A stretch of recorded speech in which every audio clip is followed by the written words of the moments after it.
वेदों तथा श्रीमद् भगवद गीता के ज्ञान को प्राणी मात्र तक पहुंचाने के प्रयास में लगे हमारे चैनल सनातन धर्म ज्ञान गंगा में आप सभी का स्वागत है।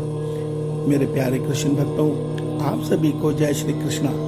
मेरे प्यारे कृष्ण भक्तों, सनातन धर्म ज्ञान गंगा चैनल के आज की वीडियो में हम लोग श्रीमद् भगवद गीता से अध्याय 12 के श्लोक 3 और 4 को भगवान श्री कृष्ण जी की कृपा से सरल रूप में सुनने और समझने का प्रयास करेंगे। जय श्री कृष्णा। ये त्वक्षरमनिर्देश्यं व्यक्तं पर्युपासते सर्वत्र गमचिन्त्यं च कूटस्थमचलं ध्रुवं सन्नियम्येन्द्रियग्रामं सर्वत्र समबुद्धयः ते प्राप्नुवन्ति मामेव सर्वभूतहिते रताः। मेरे प्यारे कृष्ण भक्तों, श्रीमद् भगवद गीता के अध्याय 12 के श्लोक 3 और 4 में भगवान श्री कृष्ण जी अर्जुन के प्रश्न का उत्तर दे रहे हैं।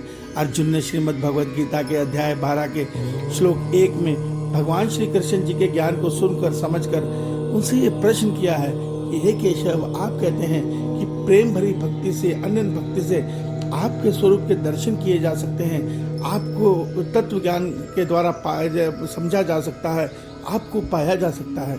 तो मैं आपसे प्रश्न करता हूं कि जो साधक आपको निर्गुण निराकार ब्रह्म मानकर आपकी निर्गुण स्वरूप की उपासना करते हैं, और कुछ साधक आपको सगुण रूप में मानकर सगुण रूप की उपासना करते हैं, उन दोनों में से श्रेष्ठ कौन है?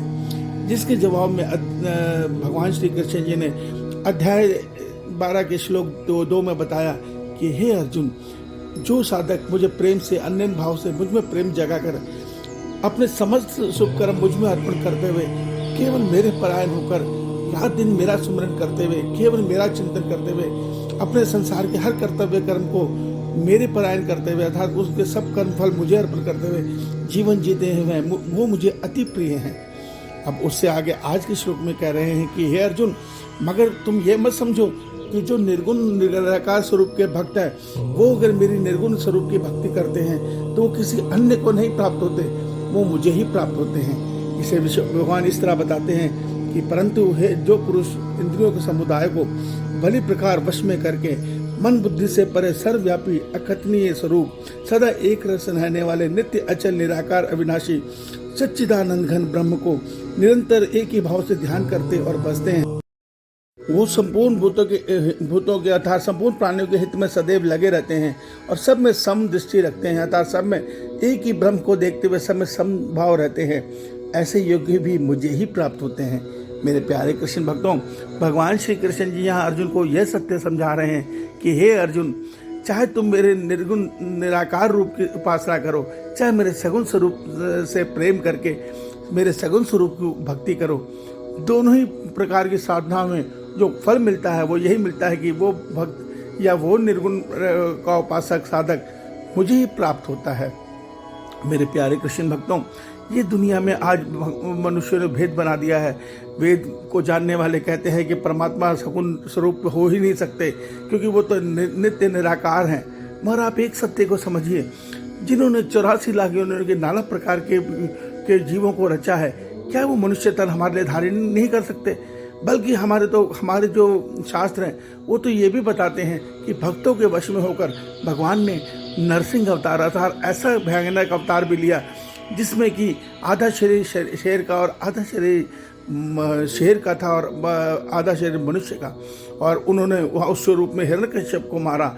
उन्होंने वमन अवतार लिया, उन्होंने संसार के कल्याण हेतु 12 अवतार लिया, कच्छप अवतार लिया, मोहिनी अवतार लिया, अनेकों अवतार हैं। अब आने वाले समय में हमारे प्रभु कल की अवतार भी लेंगे। मेरे प्यारे कृष्ण भक्तों, श्रीमद् भगवद गीता अध्याय 4 के श्लोक 6 में भगवान श्री कृष्ण जी कहते हैं कि जब जब मेरे इस संसार में धर्म की हानि होती है और अधर्म बढ़ने लगता है और धर्म घटने लगता है, तब तब मैं अपने स्वरूप को प्रकट करता हूँ एक स्वरूप में, और इस संसार में अधर्म की और अधर्मियों का नाश करते हुए धर्म की स्थापना करता हूँ। तो मेरे प्यारे कृष्ण भक्तों, आगे वाले श्लोक में भगवान हमें यह सत्य बताने जा रहे हैं कि निर्गुण निराकार स्वरूप की साधना से सगुण साकार स्वरूप की भक्ति योग की साधना अति श्रेष्ठ है और बहुत आसान है। जो निर्गुण निराकार ब्रह्म की साधना है वो बहुत कठिन है, बहुत कठिन है। वो तो इस तरह की साधना है जिसमें आप समझ लीजिए तलवार की धार पर चल रहे हैं। जरा सी गलती हुई कि जो आपने किया था वो सब खत्म और फिर आपको दोबारा से अपनी साधना आरंभ करनी पड़ेगी।